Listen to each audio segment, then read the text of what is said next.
जीवन हे प्रेडिक्टेबल नाहीये.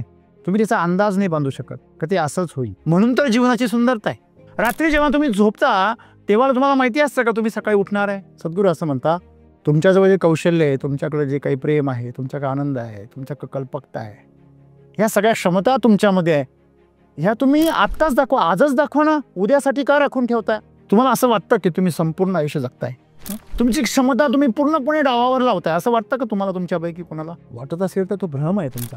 जर तुम्ही तुमची पूर्ण क्षमता जर कामाला लावली तर तुम्ही त्याचा आनंद घ्याल. पण तुम्ही काम करूनही स्वतः वाचलेले असता. तुमचं लक्ष अजून इकडे तिकडे पांगतं. याचं कारण असं आहे की तुम्ही पूर्ण क्षमता लावतच नाही. आणि त्याचा दुष्परिणाम असा आहे की तुम्ही तुमच्या जीवनामध्ये आणखीन कर्मबंधनं तयार करता. की आज मनुष्य जर स्वतःची क्षमता जर पूर्ण वापरत असता तर यंत्रांना कुठे जागाच राहिली नसती ना. सगळीकडे ॲटोमायझेशन चालू आहे. आर्टिफिशियल इंटेलिजन्सचा वापर केला जातोय. म्हणजे आज यंत्र सटीक काम करतात. माणसापेक्षा एक यंत्र माणसाच्या 10 पटीने 100 पटीने काम करतं. खरंच असं आहे का?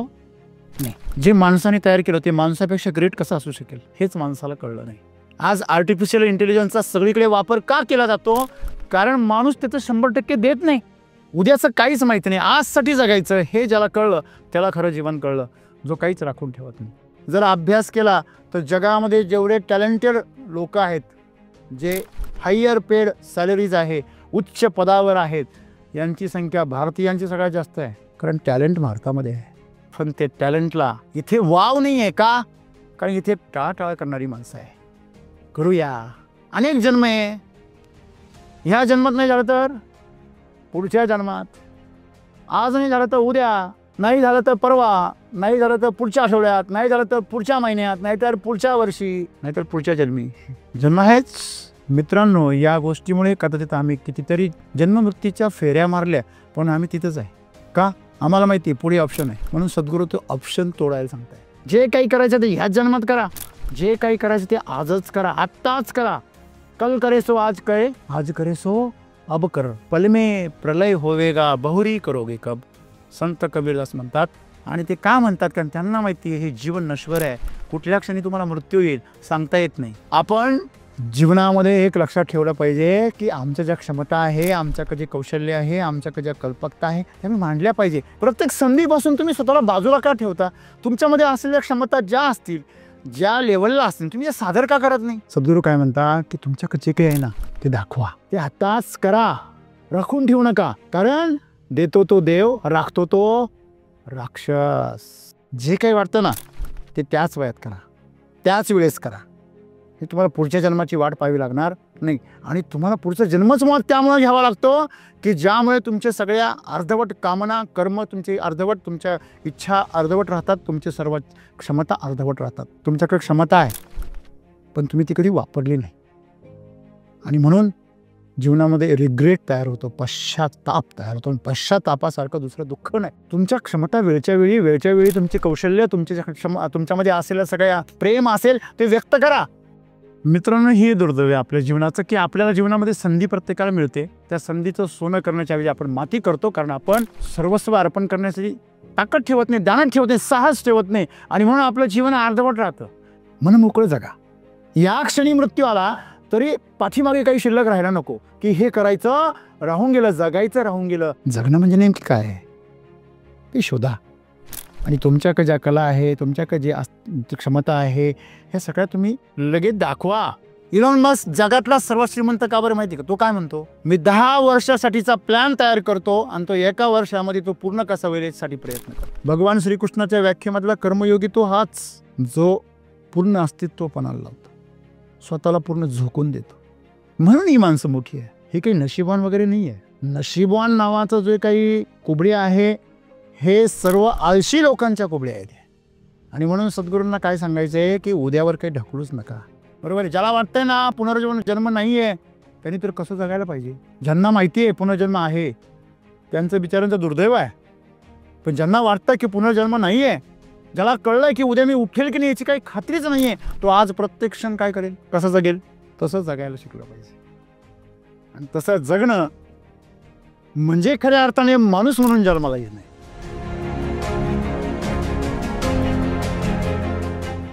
माझा प्रश्न आजचा असा आहे, ज्याच्यात शक्ती असते तो शक्तीचं प्रदर्शन करतो, तसं ज्याच्याकडे कौशल्य आहे, प्रेम आहे, आनंद आहे, कल्पकता आहे, तो ते करतोच. मग सद्गुरूंना असं का वाटते की ते वाचून ठेवलं जातं बस? आजचा प्रश्न माझा असा आहे की सद्गुरू जे पोट करताय तुमचे कौशल्य, प्रेम, आनंद आणि कल्पकता, ज्या गोष्टी तुमच्याकडे आहे, तुमच्या ती गोष्टी करण्याची क्षमता आहे, ती गोष्टी तुम्ही ह्याच जन्मात करून घ्या. तर प्रत्येकाला त्या गोष्टी करायची संधी मिळते आयुष्यात, कधी ना कधी ती संधी मिळते. परंतु ज्यावेळेस ती संधी येते त्यावेळेस काहीतरी गडबड होऊन जाते किंवा आपल्याकडे तो आत्मविश्वास नसतो. तर असं का बरं होतं की आपल्याला त्या संधीचं सोनं करता येत नाही आणि ती संधी परत आपल्याला मिळेल की नाही हे पण माहीत नसतं. मग सद्गुरू असं काय म्हणतात की ते तुम्ही याच जन्मात करून घ्या. मित्र हो, लकीर के फकीर, काय अर्थ काय आहे याचा? लकीर के फकीर म्हणजे कुणीतरी काहीतरी अर्थ ठरवून ठेवलेला आहे आणि तोच अर्थ आम्ही जीवनामध्ये घेऊन त्याचप्रमाणे पुढे चालत राहतो. आम्हाला कोणतरी काहीतरी सांगितलं, आम्ही तीच लकीर घेऊन पुढे फकीर होत राहतो. जीवनामध्ये तुम्हाला जर एखादी रेषा जर आखून दिली तर त्या सीमारेषा न ओलांडणं म्हणजे फकीर, असा या म्हणीचा अर्थ होतो. म्हणजे तुम्हाला जर समाजाने, तुमच्या परिवाराने, शिक्षकांनी, अजून कोणी तुम्हाला जर काही लकीर आखून दिली का हे जीवन आहे आणि हे जीवन नाही आहे, तर तुम्ही त्या लकीरच्या आतमध्ये जीवन जगता आणि स्वतःला फकीर समजता. मूलतः प्रत्येक गोष्ट शब्दशः अर्थ घेण्याची आमची जी सवय आहे त्याच्यामुळे आम्हाला शब्दाच्या पलीकडचे भाव कधी कळत नाही. आपण जर म्हटलो तो फार मोठा आहे, अरे पण तो मोठा कशाने आहे? तो पैशाने मोठा आहे, तो वयाने मोठा आहे, उंचीने मोठा आहे, सामाजिक प्रतिष्ठेने मोठा आहे, कौशल्याने, कशाने मोठा आहे तो? मराठीमध्ये विशेषण हा शब्द आहे. मोठा हे विशेषण आहे, पण ते विशेषण तुम्हाला आणखीन संभ्रमात टाकतं. मित्रांनो, शब्दशः भाषेचा अर्थ काढण्याची आमची जी सवय आहे त्या सवयीमुळे आमचा जो परिवेश आहे, आमचं जे पालन पोषण आहे, त्या पालन पोषणामध्ये त्या शब्दाला जो अर्थ आम्ही अभिप्रेत केलेला आहे तोच अर्थ घेऊन आम्ही पुढे चालतो. खरं तर सद्गुरूंना जन्माविषयी सांगायचंच नाहीये. तुमचा जन्म होईल, पुनर्जन्म होईल की नाही होईल हा विषय तुम्ही सध्या सोडून द्या. सद्गुरूंना पुनर्जन्माबद्दल काहीच बोलायचं नाहीये. तुम्ही रोज मरताय, रोज जागताय. तुम्ही झोप ही तुमची छोट्यासा मृत्यूच आहे. त्यानंतर तुम्ही जागता ना. रात्री जेव्हा तुम्ही झोपता तेव्हा तुम्हाला माहिती असतं का तुम्ही सकाळी उठणार आहे? तुम्ही झोपले आहात हे तुम्हाला माहिती असतं का मी झोपलेलो आहे? मी उठणार आहे हे तुम्हाला माहिती आहे का सकाळी? हा, तुम्ही ठरवता.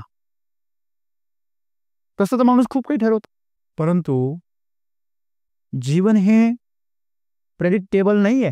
तुम्ही त्याचा अंदाज नाही बांधू शकत का ते असंच होईल. म्हणून तर जीवनाची सुंदरता आहे. जीवनामध्ये जी सुंदरता आहे ती कशामुळे?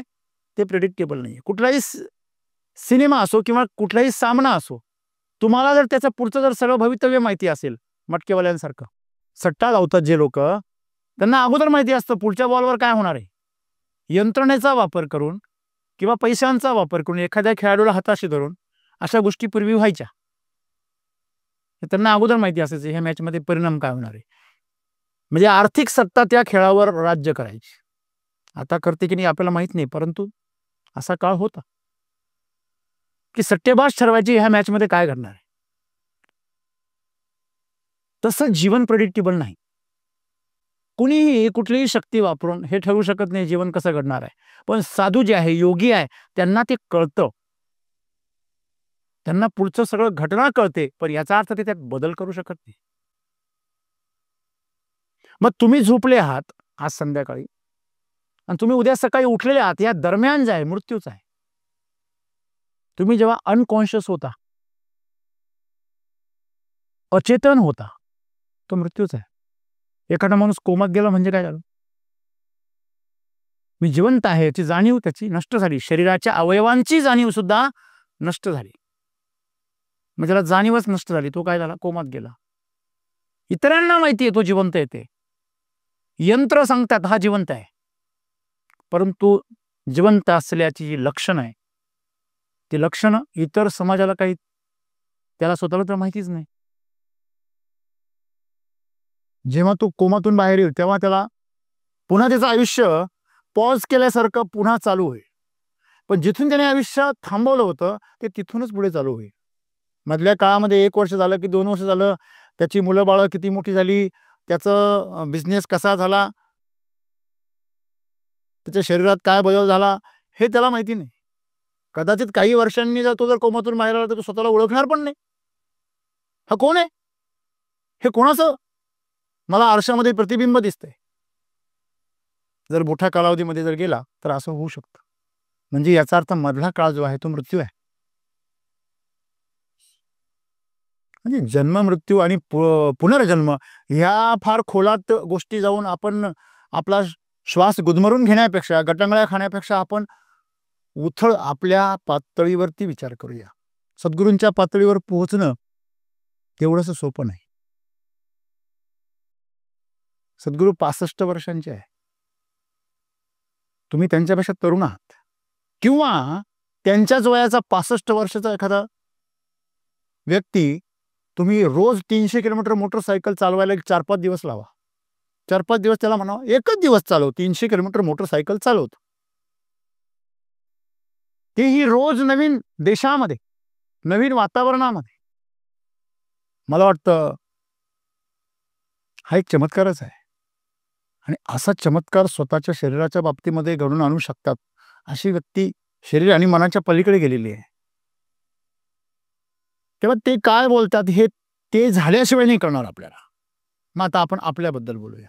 सद्गुरू असं म्हणता, तुमच्याजवळ जे कौशल्य आहे, तुमच्याकडे जे काही प्रेम आहे, तुमच्याकडे आनंद आहे, तुमच्याकडे कल्पकता आहे, ह्या सगळ्या क्षमता तुमच्यामध्ये आहे, ह्या तुम्ही आत्ताच दाखवा, आजच दाखवा ना, उद्यासाठी का राखून ठेवताय असं म्हणूया आपण. तुम्हाला असं वाटतं की तुम्ही संपूर्ण आयुष्य जगताय, तुम्ही तुमचा परफॉर्मन्स जो आहे ती तुम्ही 100% दाखवताय असं वाटतं तुम्हाला? तुमची क्षमता तुम्ही पूर्णपणे डावावर लावताय असं वाटतं का तुम्हाला? तुमच्यापैकी कोणाला वाटत असेल तर तो भ्रम आहे तुमचा. परीक्षेला बसलेल्या 100 मुलांपैकी एका वर्गामध्ये 2-3च मुलांना गुणवत्तेमध्ये मार्क पडतात 95च्या पुढे, बाकीच्या सगळे मागे असतात. 50% तर असे असतात की ते 50%च्या खालीच असतात. तुमचं काय म्हणणं आहे? त्या 100च्या 100 मुलांनी आपली पूर्ण क्षमता झोकून दिली होती. त्यांच्याकडे असलेली क्षमता त्यांनी जर झोकून दिली असती तर ते 90च्या पुढेच असते सगळे. आपल्याकडे असलेली क्षमता आपण वापरतच नाही. एखाद्या वर्गामध्ये जर एखाद्या शिक्षकांनी जर मुलांना प्रश्न विचारला तर ती जी 3-4 मुलं आहेत तीच जबाबदारी घेतात उत्तर देण्याची. बाकीचे विचार करतात, देईल तो हुशार आहे. आपण मेंदूचं मशीन चालू सुद्धा करत नाही, त्याला स्टार्टर सुद्धा मारत नाही. पण जेव्हा शिक्षक कोणाचं तरी नाव घेता तेव्हा त्याचं इंजिन स्टार्ट होतं. असंच एका मुलाला शिक्षकांनी विचारलं, क्या हिंदीचा तास होता, त्यांनी विचारलं, शिकवत होते ते कुतुब मिनारची माहिती सांगत होते दिल्लीच्या. आणि एक मुलगा असाच सगळ्यांचे प्रश्न उत्तर विचारतात, ते पाठीमागं मध्यवर मुलगा बसला होता, तो थोडा पेंगत होता. सरांनी त्याला जवळ गेले, विचारलं, काय रे, दिल्ली में क्या है? मी सर दिल्ली में कुत्ता बीमार है. बीमार कुत्ता नहीं है, ये बीमार है. आपली पूरी डाव पण नाही लागत. म्हणजे हे महत्वाचं आहे की आपल्याला हे कळणं गरजेचं आहे की तुमची क्षमता तुम्ही कधी डावावर लावली, तुम्ही जे काम करता त्यात कधी लावली, तुम्ही जेव्हा शिक्षण घेतलं तेव्हा कधी लावली, तुम्ही एखादं वाहन चालवताय तेव्हा कधी लावली. जर तुम्ही तुमची पूर्ण क्षमता जर कामाला लावली तर तुम्ही त्याचा आनंद घ्याल. पण तुम्ही काम करूनही स्वतः वाचलेले असता. तुमचं लक्ष अजून इकडे तिकडे पांगतं. त्याचं कारण असं आहे की तुम्ही पूर्ण क्षमता लावतच नाही. आणि त्याचा दुष्परिणाम असा आहे की तुम्ही तुमच्या जीवनामध्ये आणखीन कर्मबंधनं तयार करता. आणि म्हणून सद्गुरूंना सांगावंसं वाटतं की आज मनुष्य जर स्वतःची क्षमता जर पूर्ण वापरत असता तर यंत्रांना कुठे जागाच राहिली नसती ना. आज बघा सगळीकडे ॲटोमायझेशन चालू आहे, आर्टिफिशियल इंटेलिजन्सचा वापर केला जातोय. माणसाचा हस्तक्षेप हळूहळू प्रत्येक क्षेत्रामध्ये कमी कमी होत चाललेला. अगदी किचन पासून, शेतीपासून ते इंडस्ट्रीपासून प्रत्येक ठिकाणी. मोठ्या धार्मिक संस्थांमध्ये तुम्ही जर गेलात तर फक्त गहू टाकायचे, बाहेर चपात्या पडतात. काही दिवसांनी खायला पण यंत्रमानव तयार करावं लागेल. संपला विषय. मग म्हणजे आज यंत्र सटीक काम करतात, माणसापेक्षा एक यंत्र माणसाच्या 10 पटीने 100 पटीने काम करतं. खरंच असं आहे का? नाही. जे माणसाने तयार केलं ते माणसापेक्षा ग्रेट कसं असू शकेल हेच माणसाला कळलं नाही. आज आर्टिफिशियल इंटेलिजन्सचा सगळीकडे वापर का केला जातो? कारण माणूस त्याचं 100% देत नाही. जेव्हा आम्हाला स्वातंत्र्य मिळतं ना, आम्ही स्वैराचारी होतो. आणि स्वैराचारी कुठला? जो आम्हाला कुठे नेतो? तमस आळसाकडे घेऊन जातो, तुम्हाला अज्ञानाकडे घेऊन जातो, तुम्हाला अहंकाराकडे घेऊन जातो. ही तुमची प्रगती आहे. म्हणून सद्गुरूंना सांगावं लागलं की तुमच्याकडे जे काही आहे, तुमच्याकडे काय आहे तुम्हाला माहिती आहे ना. इतरांना सांगण्याची काहीच गरज नाहीये. ते तुमच्या कृतीमधून, तुमच्या पुरुषार्थामधून, तुमच्या कर्तृत्वामधून दिसणार आहे. तुम्ही सुंदर सुगरण आहात तर तुमच्या हातच्या पदार्थांच्या चवीमुळे समोरच्याचा आत्मा प्रसन्न होणार आहे. तुम्ही एक कलाकार आहात तर तुम्ही जे कला सादर करता, तुमचं चित्र असेल, नृत्य असेल, गायन असेल, तुमच्याकडे जे काही असेल त्या कलेतून तुम्ही इतरांचं जीवन तृप्त करता. तुम्ही जर कर्मचारी असाल तर तुम्ही असं कर्म करता की तुमच्या कर्मामुळे अनेकांच्या समस्या सुटतात, अनेकांच्या सुविधा निर्माण होतात आणि तुमचं कर्म त्यांच्या जीवनामध्ये बदल घडवून आणतं. मोर थुई थुई नाचतो, त्याची पिसं सांडतात. लोक एवढे हुशार की त्याचाही बाजार मांडतात.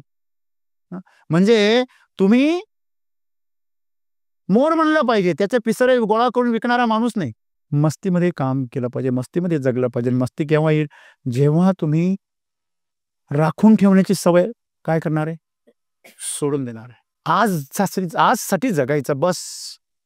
उद्याचं काहीच माहिती नाही. आजसाठी जगायचं हे ज्याला कळलं त्याला खरं जीवन कळलं. जो काहीच राखून ठेवत नाही. टाळाटाळ करणे, एखादी गोष्ट पुढे ढकलणे, ही जी सवय आहे ना आयुष्यामध्ये, ही तुम्हाला कधी जगू देत नाही. ज्या माणसाला टाळाटाळ करायची सवय आहे, पुढे ढकलायची सवय आहे, माकडासारखी अवस्था आहे. पावसाळा आला, माकडांना असं वाटतं अरे सगळेजण कसे निवाऱ्यामध्ये आहे, मला घर नाही आहे. मग ते पावसाळ्यामध्ये घर पाहिजे अशी भावना तयार करताना आसरा शोधतं. जिकडे आसरा मिळेल तिकडे आसरा शोधायचा प्रयत्न करतं आणि ठरवतं की यावर्षी मी घर बांधणार. आणि एकदा पावसाळा उघडला की जिकडं तिकडं फुलंच फुलं, फळच फळं. ते फुलं पाहण्यामध्ये, फळं खाण्यामध्ये ते एवढं मस्तीत रंगून जातं की ते परत विसरून जातं आपल्याला घर बांधायचं. परत ते पुढच्या वर्षी पावसाळ्यामध्ये परत त्याला घराची आठवण येते. पावसाळा संपता संपता त्याला खूप इच्छा होते की घर बांधावं, संकल्प करतं, ठरवतं. परत फुलं येतात, परत फळं येतात, तर ते खाण्यामध्ये रंगतं आणि परत पुढच्या वर्षी. अशा प्रकारे त्यांच्या कैक पिढ्या संपल्या. पण माकडांनी काही घर नाही बांधलं. पक्षी घरटं बांधतो. प्रत्येक प्राणी आपलं निवासस्थान सजवतो, माकड कधी घर नाही बांधत. मित्रांनो, हे घर जे आहे माणसासाठी काय आहे की त्याने ठरवलेला संकल्प आहे, आज जगायचं आहे, आज माझं कर्म मला आजच मध्येच करायचं आहे. पुढे टाळण्याची जी सवय आहे ही बहुतेक डार्विन म्हणतो तसं माकडाकडून झालेलं दिसते. उद्या करू, काय हो. मला सांगा, प्रत्येक बिलावरती एक डेट असते, अंतिम दिनांक. प्रत्येक परीक्षेची, प्रत्येक आवेदन पत्राची एक तारीख असते. परंतु तरी सुद्धा भारतीय लोक सगळ्यात जास्त गर्दी शेवटच्या दिवशी का करतात? जेव्हा द्यायचंय, मग ती पैसा असेल, योगदान असेल किंवा आपलं काहीतरी मेहनत असेल द्यायचंय, तेव्हा आपण सतत काय करतो? टाळण्याचा प्रयत्न, पुढे ढकलण्याचा प्रयत्न करतो. आम्हाला कंटाळा आहे त्याचा. जबाबदारीचा भारतीय माणसाला काय आहे? कंटाळा आहे. आणि म्हणून आम्ही भौतिक जगतामध्ये विकास नाही करू शकलो जेवढा करू शकलो असतो. जेवढी संसाधनं आमच्याकडे उपलब्ध आहे, संपूर्ण भारतीयामधील जर अभ्यास केला तर जगामध्ये जेवढे टॅलेंटेड लोक आहेत, जे हायर पेड सॅलरीज आहे, उच्च पदावर आहेत, यांची संख्या भारतीयांची सगळ्यात जास्त आहे. अमेरिकेमध्ये सिलिकॉन व्हॅलीमध्ये सगळ्यात जास्त भारतीय आहे, जे उच्च पदांवर बौद्धिक काम करतात. हाय पेड सॅलरी ज्यांना मिळते. आपल्या देशामध्ये तुम्ही कधी उच्च पदांवरती कधी फॉरेनर्स पाहिले का? नाही दिसणार, कारण टॅलेंट भारतामध्ये आहे. पण ते टॅलेंटला इथे वाव नाही आहे का? कारण इथे टाळटाळ करणारी माणसं आहे. करूया, अनेक जन्म आहे. ह्या जन्मात नाही झालं तर पुढच्या जन्मात, आज नाही झालं तर उद्या, नाही झालं तर परवा, नाही झालं तर पुढच्या आठवड्यात, नाही झालं तर पुढच्या महिन्यात, नाही तर पुढच्या वर्षी. नाहीतर पुढच्या जन्मी जन्म आहेच. मित्रांनो, या गोष्टीमुळे कदाचित आम्ही कितीतरी जन्ममृत्यूच्या फेऱ्या मारल्या, पण आम्ही तिथंच आहे. का?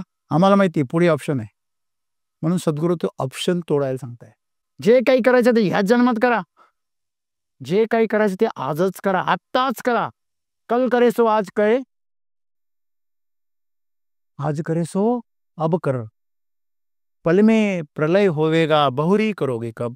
संत कबीरदास म्हणतात की जे उद्या तू करणारेस ना ते आजच कर. अरे जे आज करणारेस ते आत्ताच कर. घाई कर. एका क्षणामध्ये प्रलय येऊ शकतो, सगळं संपू शकतं. कधी घाई करशील तू, असं म्हणतात ते आपल्याला. आणि ते का म्हणतात? कारण त्यांना माहिती आहे हे जीवन नश्वर आहे. कुठल्या क्षणी तुम्हाला मृत्यू येईल सांगता येत नाही. आता तुम्हाला जागण्याची संधी मिळाली आहे, जागा. जे तुमच्याकडे आहे ते उडवून द्या, उधळा. आपण दुर्गंधी उधळायला मागे पुढे बघत नाही, मग तिथे मात्र टाळमटोळ करत नाही. ज्या गोष्टी जीवनामध्ये अनावश्यक आहे अशा गोष्टी आम्ही उधळतो. एखाद्याबद्दल जर अफवा असेल तर आम्ही ती कोणाला सांगू नको बरं का, तुला सांगतो फक्त.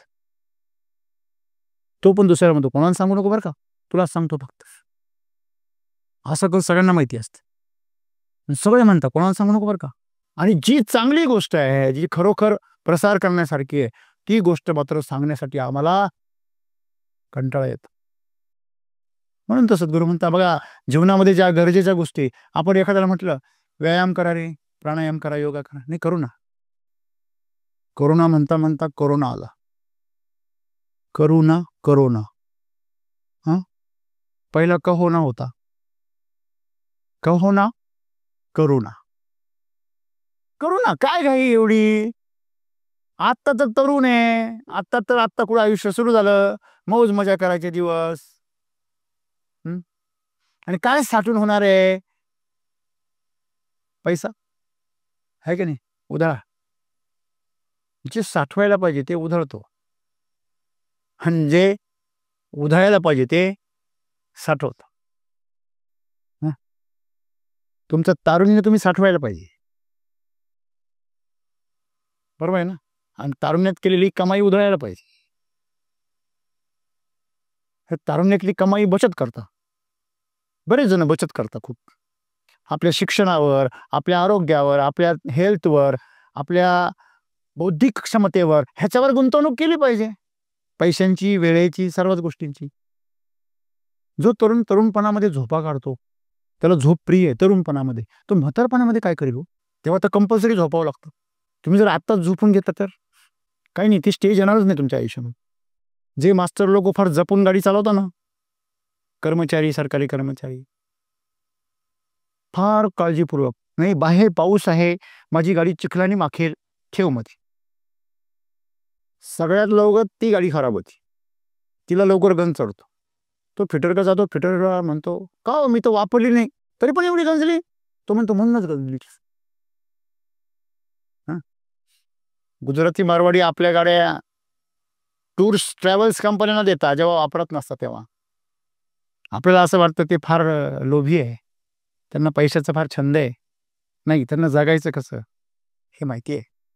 आपण जीवनामध्ये एक लक्षात ठेवलं पाहिजे की आमच्या ज्या क्षमता आहे, आमच्याकडे जे कौशल्य आहे, आमच्याकडे ज्या कल्पकता आहे, त्या मी मांडल्या पाहिजे. एखाद्याला जर म्हटलं ना, एखादा विषय आपण काढला आणि आपण त्या तरुणांमध्ये जर मांडला तर अनेक जणांची बुद्धिमत्ता असते की हे खोडता कसं येईल. का? माझ्या मेंदूतून जर निघाला असता तर मग मी मोठा केला असता. दुसऱ्याच्या मेंदूतून कसं काय निघालास? माझा म्हणजे मेंदू आहे आणि दुसऱ्याचं काय आहे? ते कबाड आहे, त्यातून कचराच बाहेर पडतो. तुला सगळा कचरा दिसतो, तुझा प्रॉब्लेम आहे. समस्या आतमध्ये आहे की आपण जीवनाकडे ज्या पद्धतीने बघतो आणि आपल्या क्षमता ज्या आहे, आपल्या सगळ्या गोष्टी आहे, ह्या आपण प्रकट करत नाही. साधा कोणाला जर संधी दिली, हा बोला, तर तो असा उभा राहतो, कधी याला उचकून देतील त्याची वाट पाहतो. प्रत्येक संधीपासून तुम्ही स्वतःला बाजूला का ठेवता? तुमच्यामध्ये असलेल्या क्षमता ज्या असतील, ज्या लेवलला असतील, तुम्ही सादर का करत नाही? तुम्हाला वाटतं आता नाही, थांब अजून वेळ येईल नाही आधी, असं म्हणत हा तिरडीवर जातो तरी म्हणतो वेळ येईल नाही. मग ह्या वासना, कामना, ह्या सगळ्या अर्धवट राहिल्या की पुढचा जन्म आहेच. तुम्ही स्प्रिंग जर पिळली तर ती हाताने उलगडली तर कधीतरी उलगडणार आहे. तुम्हाला माहिती आहे, एका माणसाने, जे जोडपं असतं प्रेम करणारं एकमेकावर, त्यांची हत्या केली. ती हत्या करत असताना एक गोळी त्या प्रियकराच्या डोक्यातून सरळ मागे गेली. जवळून मारल्यामुळे ती सरळ मागे गेली आणि एका झाडात, त्याच घराच्या झाडाच्या खोडात जाऊन अडकली. 20 वर्षांनी त्या माणसाने ते झाड तोडायचं ठरवलं. ते झाड काही तुटेना. मग त्याने त्याच्यामध्ये ब्लास्ट करायचं ठरवलं. फार विशाल असल्यामुळे त्याला कुणीतरी सल्ला दिला, ब्लास्ट करा, लवकर खाली येईल.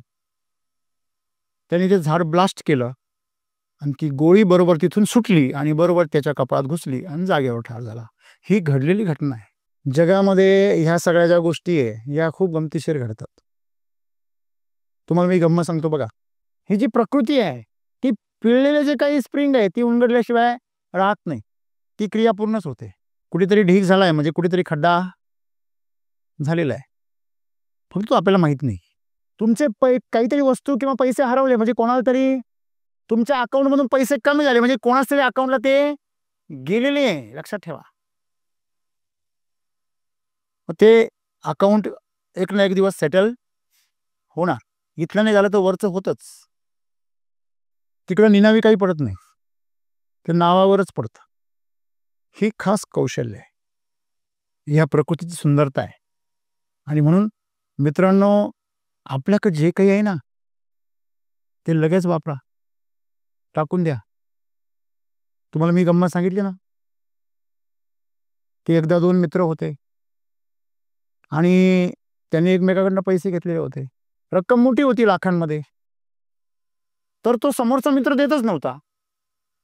एक दिवस दोघं पण असे, पैसे कायम असायचे त्याच्याकडं पण देत नसायचा. त्यांनी खूप वेळा मागितले. एक दिवस असंच दोघं एक ठिकाणी पार्टी करत होते आणि तेव्हा चोर आले. आणि चोरांनी बंदूक लावली. म्हणजे काढ पैसे. यांनी लगेच पैसे काढले आणि मित्राला दिले, हे तुझे पैसे. प्रकृती तुमचा बदला घेतल्याशिवाय राहत नाही. किती दिवस फसवणार तुम्ही, किती दिवस. म्हणून सद्गुरू काय म्हणतात की तुमच्याकडे जे काही आहे ना ते दाखवा, ते आताच करा, राखून ठेवू नका. कारण देतो तो देव, राखतो तो राक्षस. तुमच्याकडे जे काही आहे ना द्या, दाखवा, प्रदर्शन करा. काही जणांना, बऱ्याच जणांना वाटतं की एखादं गाणं म्हणावं, सुंदर हे करावं, ना नृत्य करावं, मस्तपैकी त्याला येत असतं थोडंसं, पण ते बाथरूममध्येच करतं सगळं. जे काही वाटतं ना ते त्याच वयात करा, त्याच वेळेस करा. हे तुम्हाला पुढच्या जन्माची वाट पाहावी लागणार नाही. आणि तुम्हाला पुढचा जन्मच मुळात त्यामुळे घ्यावा लागतो की ज्यामुळे तुमच्या सगळ्या अर्धवट कामना, कर्म तुमची अर्धवट, तुमच्या इच्छा अर्धवट राहतात, तुमची सर्व क्षमता अर्धवट राहतात. तुमच्याकडे क्षमता आहे पण तुम्ही ती कधी वापरली नाही. आणि म्हणून जीवनामध्ये रिग्रेट तयार होतो, पश्चाताप तयार होतो. पश्चातापासारखं दुसरं दुःख नाही. पश्चाताप म्हणजे आपल्या हाताच्या नखांनी स्वतःला ओरबडण्यासारखं आहे, स्वतःला रक्तभंबाळ करण्यासारखं आहे. आणि म्हणून ती वेळ जर तुमच्यावर येऊ द्यायची नसेल, तुम्ही पाहिलं असेल काही लोक अशी केसावर बडतात करता ना, किंवा तोंडामध्ये मारून घेता, पाहिले असेल तुम्ही. हे का होतं? तुमच्या क्षमता वेळच्या वेळी तुमचे कौशल्य, तुमच्यामध्ये असलेलं सगळ्या प्रेम असेल ते व्यक्त करा. पण आयुष्याने तुम्हाला, प्रकृतीने तुम्हाला मामा करू नये असं वाटत असेल तर पहिलं तुम्ही तुमचं जे प्रेम आहे, तुमचं जे कर्तृत्व आहे ते व्यक्त करा. मित्रांनो, हे दुर्दैव आहे आपल्या जीवनाचं की आपल्याला जीवनामध्ये संधी प्रत्येकाला मिळते, त्या संधीचं सोनं करण्याच्या ऐवजी आपण माती करतो. कारण आपण सर्वस्व अर्पण करण्यासाठी ताकद ठेवत नाही, दानत ठेवत नाही, साहस ठेवत नाही. आणि म्हणून आपलं जीवन अर्धवट राहतं. हे कुडूनच मरतो, कुडकुड आपलं आताच कुडतं. हे असं कुडणारं जीवन कधी चांगलं नाही. मनात काहीच ठेवू नका, सगळ्या गोष्टी जाहीर करा. लोक त्याचा गैरफायदा घेतील. मला लोक सांगतात, सर तुम्ही फार मोकळं बोलता हो, आणि तुम्हाला असं कधी वाटत नाही का काही गोष्टी रहस्य राहायला पाहिजे. म्हटलं रहस्य ठेवून जायचं कुठे? नाही म्हणे त्याला जर कळलं तर तो तुमचा राग करेल. म्हटलं जिवंतपणीच करू द्या, मेल्यावर करून काय उपयोग? हा, यायचं माझं थडगं उकरायला. हा, नाही तर आज तिची राग घ्यायचा आणि करायचा प्रयोग काहीतरी आगोरी.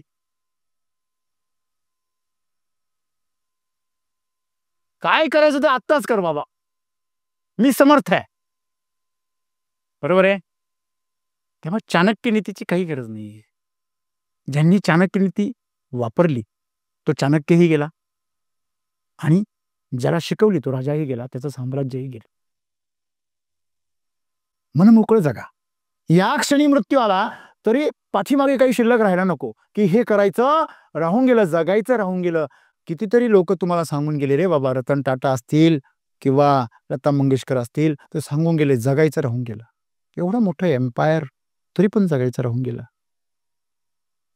जगणं म्हणजे नेमकी काय आहे ते शोधा, आणि तुमच्याकडे ज्या कला आहे, तुमच्याकडे जे क्षमता आहे, हे सगळ्या तुम्ही लगेच दाखवा. संधी मिळते ना, दाखवा. कोण करेल कोण करेल नाही, मला पुढे माझा नंबर लावा पहिला. हा, बरोबर आहे. ज्याला वाटतंय ना पुनर्जन्म नाहीये, त्यांनी तर कसं जगायला पाहिजे. ज्यांना माहिती आहे पुनर्जन्म आहे त्यांचं बिचाऱ्यांचं दुर्दैव आहे. पण ज्यांना वाटतं की पुनर्जन्म नाहीये, ज्याला कळलंय की उद्या मी उठेल की नाही याची काही खात्रीच नाहीये, तो आज प्रत्येक क्षण काय करेल, कसं जगेल, तसं जगायला शिकलं पाहिजे. आणि तसं जगणं म्हणजे खऱ्या अर्थाने माणूस म्हणून जन्माला येणं. इलॉन मस्क जगातला सर्वात श्रीमंत का बरं माहिती का? तो काय म्हणतो, मी 10 वर्षासाठीचा प्लॅन तयार करतो आणि तो 1 वर्षामध्ये तो पूर्ण कसा होईल यासाठी प्रयत्न करतो. म्हणून तो जगात श्रीमंत आहे. तो सुद्धा अध्यात्मच सांगू राहिला. हॅलो, तो पण कर्मयोगीच आहे. एवढे आलिशान साम्राज्य असून सुद्धा तो आपल्या फॅक्टरीमध्ये काम करता करता झोपतो. लोक ख्रिसमस साजरा करताय, तो तिथं फॅक्टरीमध्ये काम करतोय, काही लोकांना सोबत घेऊन काम करतोय. त्याने त्याचा वाढदिवस सलग 24 तास न थकता न झोपता काम करून साजरा केला. ह्याच्यासारखं कर्मयोगी कोण असू शकतो बरं? भगवान श्रीकृष्णाच्या व्याख्येमधला कर्मयोगी तो हाच, जो पूर्ण अस्तित्वपणाला लावतो, स्वतःला पूर्ण झोकून देतो. म्हणून ही माणसं मोठी आहे. हे काही नशीबवान वगैरे नाही आहे. नशीबवान नावाचं जे काही कुबडे आहे, हे सर्व आळशी लोकांच्या कुबड्या आहेत. आणि म्हणून सद्गुरूंना काय सांगायचंय की उद्यावर काही ढकलूच नका. पुढचा जन्म तर फार लांबची गोष्ट आहे. मी त्यांच्या वतीने तुम्हाला सांगतो, उद्यावरच ढकलू नका. आता ह्या क्षणी जगा. बरोबर आहे ना? तुमचा आनंद व्यक्त करा. राखून ठेवण्याचं काही कारणच नाही. मला एवढंच सांगायचं. इच्छा आहे ना, व्यक्त करा. हे आमचं जे कणत कणत आणि कुणत कुणत जगणं आहे ना, हे कुठंतरी थांबलं पाहिजे. संपूर्ण क्या कहेंगे लोग, हे सबसे बडा रोग आहे. तेव्हा आपण स्वतःचं जीवन पूर्णपणे जगायला शिकलं पाहिजे. उद्या मी उठणार आहे की नाही उठणार आहे, आता तर आहे ना, मी आता आहे का नाही, मग याला कसं जगवलं पाहिजे? सर्वश्रेष्ठ. म्हणून याला सर्वश्रेष्ठ जगू द्या. बरोबर आहे. कोण काय विचार करणार याचा विचार न करता पूर्णपणे कामामध्ये, तुमच्या आनंदामध्ये, प्रेमामध्ये जे काही कराल ना, चर्चाच होऊ द्या, पण तुम्ही तुमचं जीवन पूर्णपणे जगा. आहे की नाही? करू द्या लोकांना चर्चा, पण तुम्ही जीवनामध्ये रमून जा. आहे की नाही? आणि म्हणून सद्गुरूंना सांगावंसं वाटलं की तुम्ही तुमच्या जीवनामध्ये टाळाटाळ करू नका, पुढे काही ढकलू नका. जे काही आहे ते पूर्णपणे समर्पित होऊन सक्रिय व्हा आणि प्रत्येक क्षण पूर्णपणे जिवंतपणे जगा. धन्यवाद.